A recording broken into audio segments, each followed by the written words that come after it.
Para el mundo entero, transmitiendo desde San Juan de Puerto Rico, esto es Tele Boricuazo. Recuerda, mi hermano, que todo lo que ves aquí es hecho por puertorriqueños desde Puerto Rico, para puertorriqueños y para todos los hermanos hispanos que quieran conocer más acerca de nuestro país y acerca de nuestro pueblo. Y rompió la noticia en junio del 2021, pero ¿de qué estás hablando?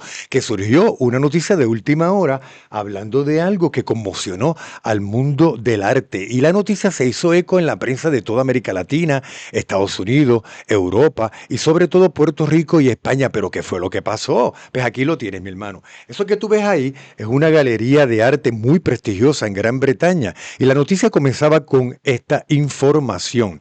La reconocida galería de arte de Henry Barber Institute of Fine Art de la Universidad de Birmingham expone por primera vez en 60 años un antiguo cuadro atribuido al gran pintor español Francisco de Goya. Gente, Francisco de Goya es posiblemente uno de los mejores pintores, no solamente de la historia de España y del mundo hispano, posiblemente del mundo. Hablar de cuadros de Goya es hablar de una joya. Se destacó muchísimo durante el siglo XVIII y a principios del siglo XIX. Este es el cuadro, gente, que van a exponer después de 60 años. ¿Por qué es importante este cuadro? Mire cómo se titula: El retrato de la madre del artista. Todo daba a indicar que esto fue un cuadro pintado por Goya y que a quien pintaba Goya era su mamá. Eso tenía un valor brutal. Y encontramos una información de la misma galería que nos los explicaba y nos dice: la obra fue adquirida por la galería en 1940 como un retrato que el mismo Francisco de Goya le había hecho a su madre, junto a dos cartas donde el pintor hacía referencia a este retrato. Esto es bien importante. ¿Por qué? Porque no solamente no había duda de que el cuadro era de Goya, sino que habían dos cartas escritas por el mismo Goya, donde él acreditaba que ese cuadro de su madre había sido pintado por él. Pero entonces, ¿qué pasó? Ahí es que viene, porque ahí tenemos que hablar de lo que rompió la noticia. La primera sospecha surge en España. Esa mujer que está ahí se llama Fátima Vicente Cordero. Por favor, si algún día Fátima logra ver este programa, nos encantaría que nos asegurara que esa foto es ella, porque la estuvimos buscando, porque estábamos muy interesados en que los puertorriqueños vieran quién fue la que causó todo este lío. ¿Quién causó todo este lío? Fue Fátima Vicente Cordero. ¿Quién es ella? Una investigadora española de la Universidad de Navarra. Fue la que dio la voz de alerta al descubrir que las cartas que acompañaban al cuadro eran falsas. ¿Qué tú me estás contando? ¿Qué tú me estás contando? O sea, una española está investigando las cartas que acreditan que el cuadro es de la madre de Goya, y de momento ella se da cuenta que esas cartas eran falsas. Eso cambió todos los muñequitos, porque entonces también creó duda en torno a la autoría de Goya. Y eso es la noticia. Eso fue lo que causó la noticia, porque encendieron todas las alarmas en el mundo del arte. Fíjense lo que tenemos ahí. Varios profesionales de galería y museos en Estados Unidos, a raíz de lo que hizo la española y de Reino Unido, se dieron a la tarea de descubrir el verdadero autor de la obra. Ya había duda de que era Goya, pero entonces ese cuadro tiene que ser de alguien, tenemos que empezar a buscar. Y ahí se une Michael Brown del Museo de Arte de San Diego, la doctora Rosario Granado del Museo de Arte Blanton de Texas y Santi Brooke, colaboradora del Museo de Liverpool. Ellos empezaron a investigar conceptos, líneas, trazos, colores, estilos, todo lo que sea necesario para identificar esa obra, y concluyeron que la obra no es del español Francisco de Goya, era del puertorriqueño José Campeche. ¿Qué tú me estás contando? ¿Qué tú me estás contando? Que una obra de Campeche la confunden con una obra de Goya.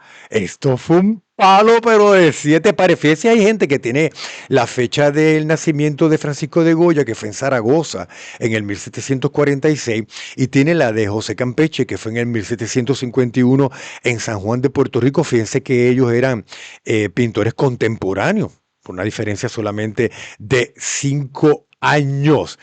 ¿Qué pasó? Cuando se descubrió que era de Campeche, lo publicaron No es un Goya, es un Campeche. Y lo que usted está viendo ahí es una fotografía que captamos de la página oficial de esta prestigiosa galería de arte, donde ya aclaran, no solamente le cambiaron el título a la obra, ya no se llama El retrato de la madre del artista, ahora se llama El retrato de una anciana. Y miren a quién se lo adjudican, a José Campeche. Y así lo anunciaron ellos a través de las redes sociales. Mírelo ahí. Le estamos traduciendo, dice, le agradecemos a nuestros detectives de arte eh, que esta pintura es ahora atribuida al importante artista puertorriqueño José Campeche Jordán. Ahora se llama El retrato de una anciana por José Campeche. ¿Qué tú me estás contando? Entonces empezó a crear duda de todo. Si no era la madre, ¿quién era? La gente que estudia sobre esto dice la identidad de la modelo retratada sigue siendo desconocida, pero su broche representa a la Virgen de la Soledad, lo que haría suponer que pudo haber pertenecido a una sociedad religiosa laica de Puerto Rico. Esto está bien interesante, mi hermano. Todos los investigadores señalaban hacia un mismo lugar y todos los ojos se pusieron en Puerto Rico. Un pueblo educado es un pueblo poderoso. Hoy es evidencia de eso, mi gente querida. 7 cosas que todo boricua y todo amigo de Puerto Rico tiene que conocer sobre el mundo de Campeche. Y vamos al número 1, y son 7, mi hermano. 1765 fue el año en que España hizo el primer censo después de 2 siglos y medio, el primer censo decente en Puerto Rico. Ese censo reflejaba que la población de Puerto Rico en aquel entonces era 44.883 habitantes. ¿Qué tú me estás contando? Que cuando nació Campeche en el 1751 la población total de Puerto Rico eran aproximadamente 40.000 habitantes, porque fue varios años antes, 14 años antes. 40.000 habitantes. Y de 40.000 habitantes sale un pintor del calibre de Campeche. Es que esa no es la excepción, esa es la regla en Puerto Rico. Hay grandeza con una población de 3 millones. Mostramos grandeza en una población de 1 millón. Cuando éramos 500.000, grandeza. Cuando éramos 100.000, grandeza. Y cuando usted ve ahí, en el 1765, José Campeche, pero no es la excepción, como le dije, es la regla. ¿Cómo Puerto Rico pare al primer rey africano de América, el rey Miguel, cuando la población de Puerto Rico solamente eran 3.000 habitantes? ¿Cómo Puerto Rico pare a Alonso Ramírez, el primer puertorriqueño que le dio la vuelta al mundo, cuando la población de Puerto Rico solamente eran 6.000? ¿Cómo Puerto Rico pare al empresario negro más rico y poderoso de las Américas, Miguel Enrique, cuando la población de Puerto Rico era solamente 9.000? Mire qué cantera, gente, desde que éramos poquitos, pariendo, pariendo, pariendo, pariendo, pariendo grandeza. Y fíjese cómo aparece ahí San Juan, para los que no conozcan nuestro país, es exactamente de ahí donde nace, vive y muere José Campeche. Número 2. La familia Campeche. Gente, vamos a hacer un programa especial de la familia Campeche, porque si importante es el hijo, importante es el padre. Tomás Campeche era un artistazo y ese niño se crió trabajando en el taller de su papá. Su papá fue su maestro, el que lo estuvo guiando en todo momento, pero vamos a conocer la familia. Está Tomás Rivafrecha, que es su padre, nace en Puerto Rico. Está María Jordán, que era de las Islas Canarias, que es su madre. Los hermanos de las Islas Canarias siéntanse también orgullosos de esta historia, porque el 50% de la sangre de ese gran artista viene de las bellísimas Islas Canarias. Está José y tenía 2 hermanos, Miguel e Ignacio. Y tenía 2 hermanas, Lucía y María Loreto. Es importante señalar que Campeche nunca se casó. Él vivió toda la vida, él se hizo cargo de sus 2 hermanas. Y hasta viejito llegó cuidando y viviendo con sus 2 hermanas. Número 3. Era un artista desde que era infante. Infante se entiende desde bebé hasta 7 años. Por eso le ponemos 1758, que era el año que aproximadamente él tenía 7 años. Campechito le llamamos, ya era un artista campechito a los 7 años. Esto que le vamos a compartir a ustedes ahora, lo escribe un importante puertorriqueño. Mire, Campechito estudiando ahí, preparándose con su papá. Su papá fue su gran maestro. La Biblioteca Miguel Cervantes publica una biografía escrita por Alejandro Tapia Rivera sobre nuestro pintor. Y es él el que nos da esta información. Mira lo que nos dice Tapia. Corría la infancia de Campeche y en sus pasatiempos y ocios, si alguno le dejaba el taller de su padre, o sea que él trabajaba a los 7 años ya en el taller de su padre, se consagraba a hacer figuras de barro que merecían la aprobación de sus conocidos. O sea, siendo un niño, él se ponía a hacer figuritas de barro, pero mira lo que dice Tapia, quienes solían comprárselas. Eran tan buenas las figuras que se las compraban al niño, destinando él, Campeche, por su parte, aquellos reducidos productos del dinero a la adquisición de materiales con que poder continuar en sus aficiones. Nene, te estamos hablando de un niño de 7 años.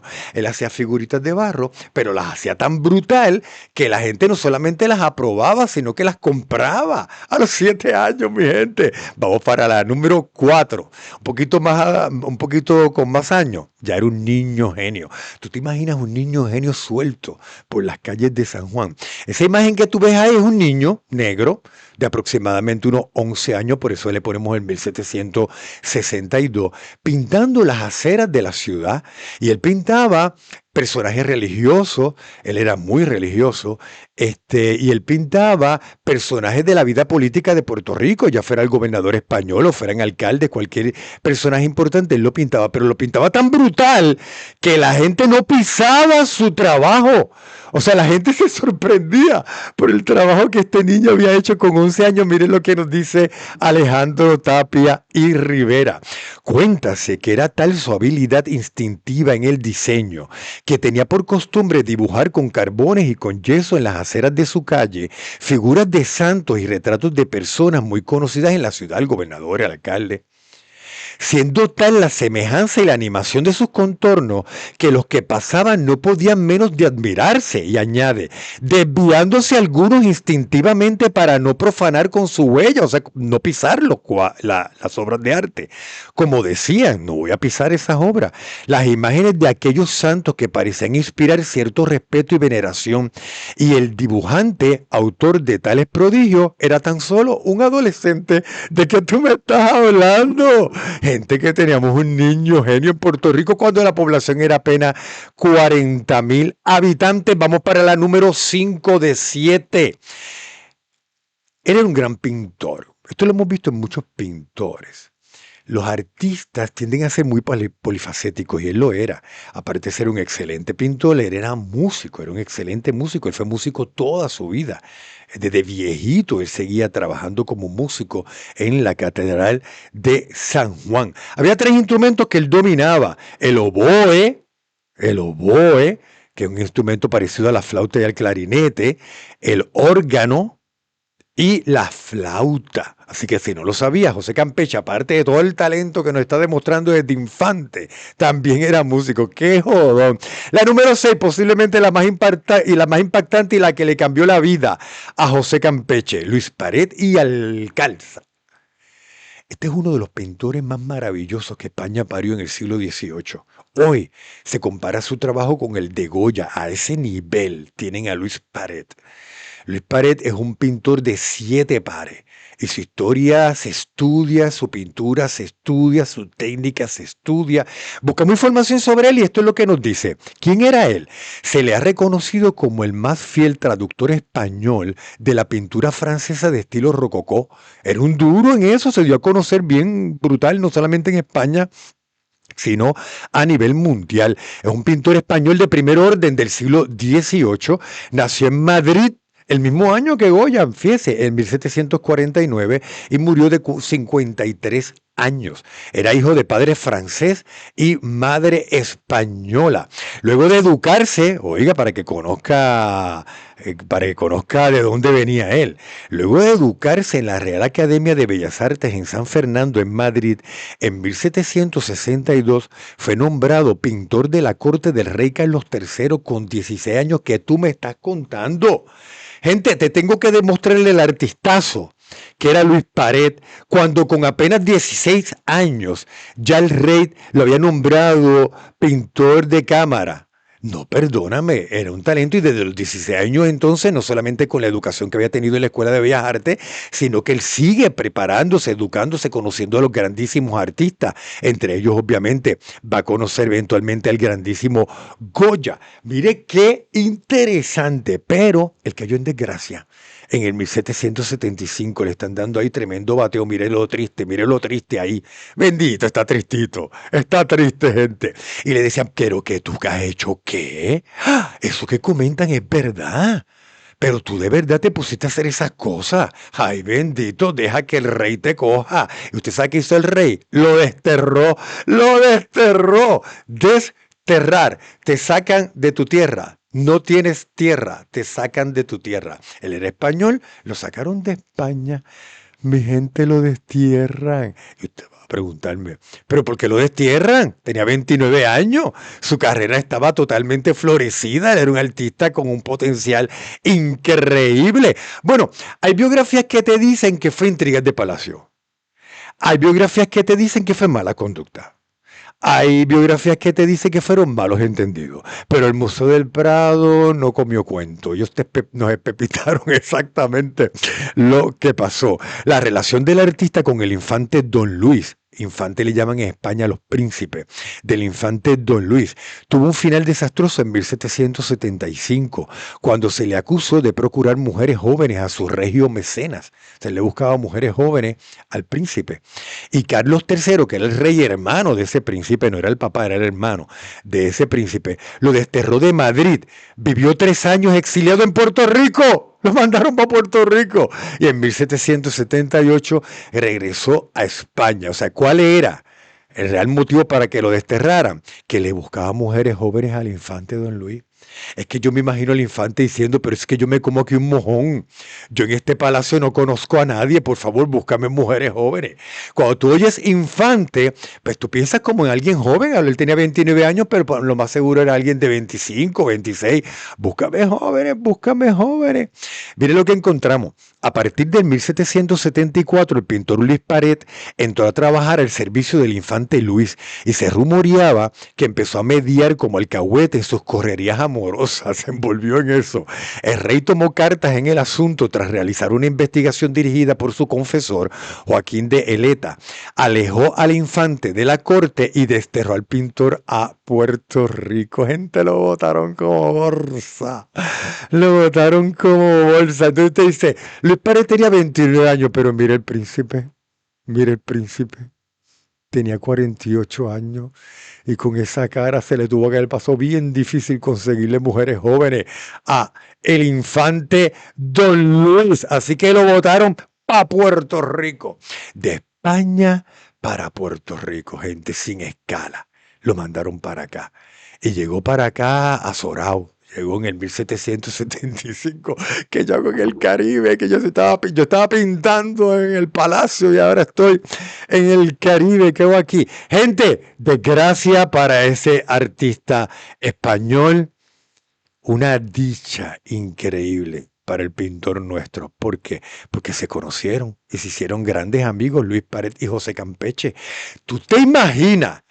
José Campeche jamás salió de Puerto Rico y que a él le caiga por obra y gracia uno de los más grandes pintores y con más futuro que tenía en España, le llega a Puerto Rico desterrado. Se tiene que quedar aquí obligatorio. No solamente se hicieron grandes amigos, y eso lo dicen todas las biografías, sino que se convierte en su protector, se convierte en su maestro. Lo empieza a educar, pero gente, ¿educando qué? Tú estás educándolo con todo lo último de la pintura en Europa. Tendencias, colores, sombras, luces. Mire la dicha que tuvo José Campeche de que le cayera de la nada este pintor y se hicieran grandes amigos. Esto dicen los biógrafos. En su estadía, nos dice el Museo de Arte de Puerto Rico, en su estadía en la isla, Luis Paret realizó comisiones para la alcaldía, o sea que hizo pintura para la alcaldía de San Juan. Hay que buscar esas pinturas, y jugó un papel importante en la educación de nuestro primer gran pintor, quien fue su único discípulo, José Campeche tenía este artista de 7 pares, gente, para él solito. Aparte de que imagínate las conversaciones, porque él le contaba cómo era esa vida por allá. Imagínate la mente de Campeche oyendo todas esas historias de las fiestas en Palacio. De seguro le contó el chisme del príncipe también. Hubiera sido un palo nosotros enterarnos lo que él le contaba. Esto nos dice Alejandro Tapia Rivera. Ignoramos el tiempo que duró la permanencia de Paredes, le decía él. Pared en esta isla, bueno, lo ignoraría Tapia a mitad del siglo XIX, pero en el siglo XXI sabemos perfectamente que estuvo 3 años, desde el 1775 hasta el 1778, y continúa Alejandro Tapia Rivera. Pero según la data que llevan al pie algunos cuadros de Campeche y la tradición que se conserva entre algunos conocedores, debió ser bastante a influir en el mejoramiento progresivo y notable que se advierte en las obras del puertorriqueño. Puertorriqueño no lo escribí mal, así fue como lo escribió Tapia, puerto-riqueño. Mi hermano, ¿qué tú me estás contando? Los conocedores te marcan en la vida de Campeche antes de Pared y después de Pared. La influencia de Pared fue brutal en el arte de Campeche. Estamos hablando de que esto fue de Dios, como diría mi madre. Esto fue de Dios. Esto fue de Dios para Campeche. Mi hermano, ese que usted está viendo hoy es Luis Pared. Eso es un autorretrato que él pintó. Y esa es su cara. Ese es él en Puerto Rico. Entre la obra que realizó en Puerto Rico se destaca su autorretrato, él mismo se pintó, pintado en el 1776. Oiga, gente, esto es una media broma. El cuadro es real, pero fíjese que él se viste de jíbaro. Y es interesante que usted vea la ropa de jíbaro a finales del siglo XVIII. No es como nos pintan la ropa de jíbaro ahora. Fíjese que aquí al lado, lo estoy marcando con el cursor, aquí al lado aparece el pantalón más de cerca, porque de lejos se ve como si la ropa fuera blanca. No, realmente la ropa tenía una tonalidad rosa y tenía unas líneas azules. Ellos usaban unas blusas muy holgadas, excelentes para el calor. Lo mismo los pantalones muy holgados, excelentes para el calor. Brincacharco, o sea que no le llegaba hasta los tobillos. Pero algo interesante, gente, siempre con el machete, con el sable, siempre no fallaba. Mírelo aquí, para que usted lo vea con el sable. Y siempre, mi hermano, todos los jíbaros usaban pañuelo y no era en el cuello. Los jíbaros usaban el pañuelo cubriéndose la cabeza y encima se ponían un sombrero ladeado, o sea, de lado, exactamente como usted lo ve ahí. ¿Usted sabe para qué él hizo ese cuadro? ¿Usted sabe para qué hizo ese cuadro? Para mandárselo al rey, diciéndole, mira cómo estoy. Descalzo y con vestimenta típica del campesino puertorriqueño, le fue enviado al rey Carlos III para que se apiadara de su situación y pusiera fin a su destierro. O sea, él le manda ese cuadro, acuérdense que no hay fotografía, le manda ese cuadro como diciendo, mírame, ya estoy pobrecito, ya estoy cargando guineo, plátano, estoy cargando guineo, apiádate de mí, quítame el castigo, por favor. Pero gracias a esa iniciativa de él, no solamente vemos cómo él lucía a los 30 años, el pintor Luis Pared, sino la vestimenta del jíbaro como era, gente, no es como nos han dicho. Esa vestimenta pudo haber cambiado muchísimo en el siglo XIX, pero por lo menos hasta el siglo XVIII así se vestían los jíbaros. Llega el 1778 y ya tiene que partir Luis Pared. Todos los biógrafos aseguran que se hicieron grandes amigos, tan grandes amigos que Luis Pared se lo quería llevar para España.